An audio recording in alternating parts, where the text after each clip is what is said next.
Hello and welcome to Stir Crazy Art Classes with Gerald Savine, lesson number 38.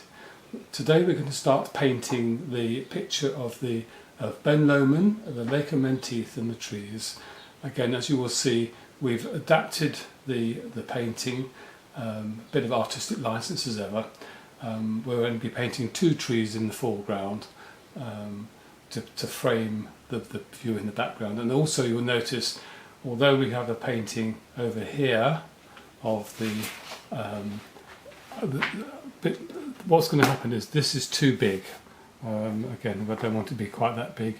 If we look at the original picture that I did from life out the window where we were staying, you can see that the Ben Lomond is much smaller. But we're going to again, from the drawing we did the other day, we've made the mountain slightly higher, and we've cut out the trees that are here. Just had a quick point out of interest. Again, what you can do, say I did this live out of the window, this actual tree here was there and this one was here, but I thought this was a more interesting tree to have in the painting, so I actually swapped them around. So again, come back to this business of when you're painting, you can change things around to make a more interesting painting. But again, coming back now and then, I'm going to leave this one up. We won't be doing these trees here, but it's this one here and this one here we're actually working with. And again, the mountain in the background, Ben Lomond, will be slightly higher, and the lake and the Menteith hills will be slightly smaller. But hopefully you've got your drawing done, ready to go. I'll be using a number 8 paintbrush. I've already got water ready laid out, more than one, so we don't get some of the colours mixed up, because the water, as it gets picks up when you wash the brush out, it'll get more and more colour in it and they can get mixed up, so you need to be careful. I'll be using, for the sky, I'll be using cerulean blue as ever. I will be bringing a little bit of, now here, to save me time, I'm using Payne's Grey, which is the artist watercolour paint by Winsor & Newton. But as we've done before, you can use ultramarine and burnt umber to create a black colour, which again, thinned out, will give you a grey if you manage to do that when you did the ducks. So that's there available to do that. But for the actual painting itself, we'll be using cerulean blue for the help with the background, to push the things back a bit. And again, it's not like it is here, but it will be painting here. I'll be using purple lake, which we mixed again with other colours to go into the background. We'll also be using obviously good old sap green, a lot of, excuse me. For the colouring of the trees here, I'll be using raw sienna and burnt sienna, and also again sap green, and I'll be using burnt umber, and also I'll be using raw umber as well, and then we'll be using those in the foreground and for painting these trees here, and again for getting the colouring working here. Alright, so I'm going to start off with, I've already got some colour in my palette. I've got some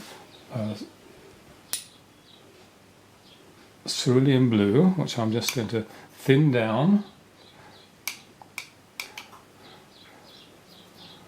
We'll be using this in the sky, but also as you can see, we'll be using it in the lake itself as well, because the sky was being reflected.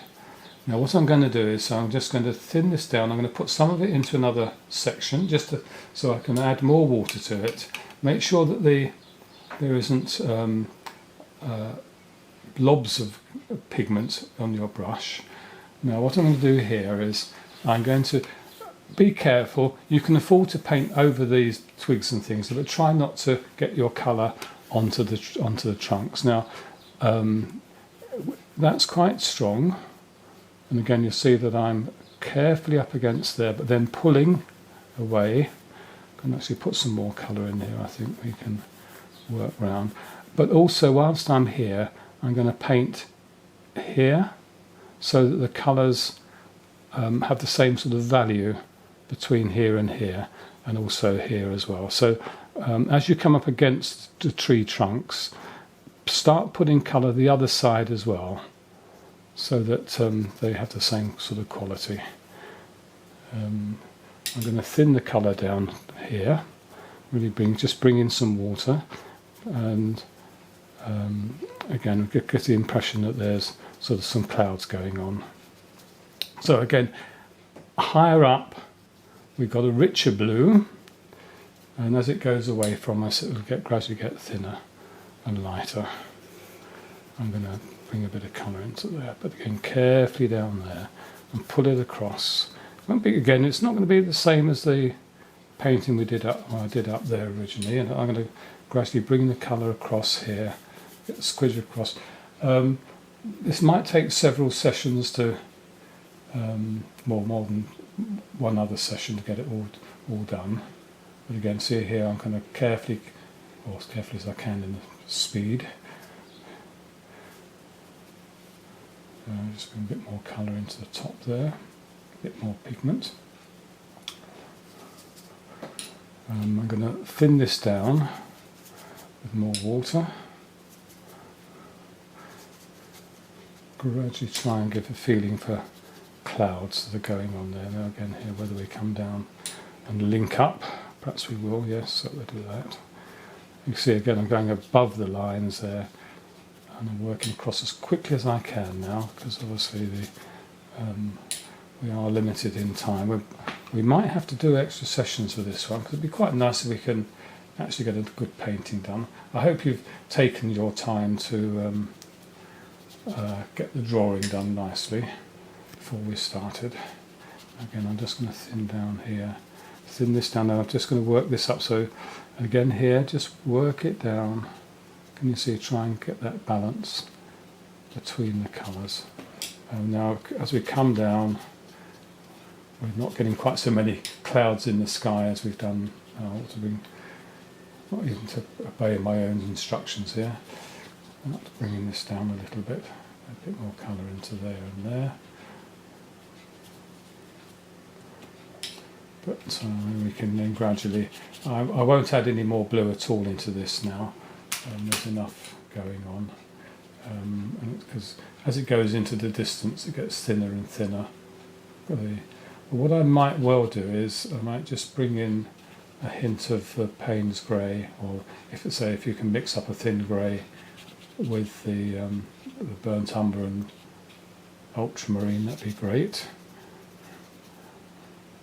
So just because a little bit of feeling as though there's a bit of character in the sky. It's not all just you don't often get clouds that are so perfectly white.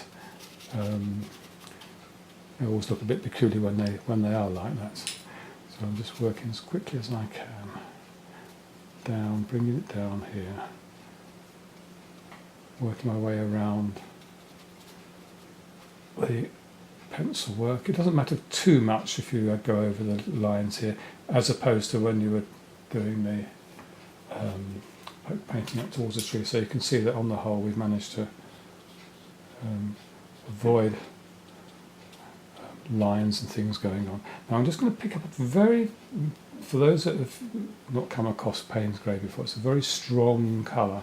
So what I'm going to do is I'm just going to dab a little bit in to perhaps enhance the feeling that there are clouds there. I don't know if that's very light, admittedly, but I'm doing it while it's still damp. But I'm trying to avoid. And hopefully, at the end of the day, we might have some nice.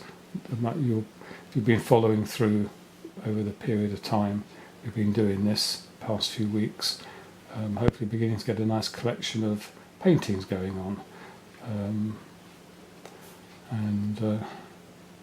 As I said to you before, if you can pick up my email address for the studio from previous sessions, you can, if you like, you can email me just so I can see how you've been getting on. But I'll leave that up to you. And don't worry, as I've always said to other classes, I've seen it all before, so don't be concerned about what you've been doing. If you're starting off drawing and painting, then it can be helpful to have a little extra guidance. Now again, that's not fantastic, but it's a start. Again, you might be able to create some more clouds in there than I have. Perhaps I can wash my brush out in some clean water.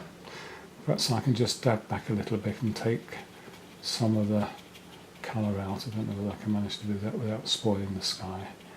I need to be a bit careful. But anyway, that's got that underway. Now, as ever, I always say you start at the back and at the top, and work your way down and work your way forward. So that's why we've started off with the sky. We now need to look at the mountain. So we've now got Ben Lomond to look at. Now, I'm going to bring in some Purple Lake here with it now. I don't know if you're used to seeing mountains and things. Again, if you go to the Lake District a lot, or even if you go abroad and see mountains, and they quite often have a sort of slightly bluey, purpley look to them from a distance. So what I'm doing here is I'm going to put some blue in there, a little bit of the Purple Lake in. Just going to add a little bit more. Now that's probably a bit too much, so I'm just going to pick up some more blue to go in. So it's and again, don't be frightened to start off with. And I'll just dab in the water off the brush here. Can always add more pigment in. So, but what I'm doing here is I'm going to I've put some colour down. The light is coming from the left. That's the facing to the south. Again, if you'd been doing the Malvern Hills a few weeks ago, again now I'm just going to bring a little bit of, so it comes down into the valley here. It's quite Ben Lomond is quite some miles away from the Lake of Menteith. So it's going to be quite. But you see again here we can just dab the colour in, give the sort of shadow, and it just puts a bit of character into the mountain on the right hand side of it. And again, as it comes down into the valley, you get slightly darker colouring. Okay, so we're coming up towards this already. It's amazing how quickly time has gone. Be careful, try and get a nice line here.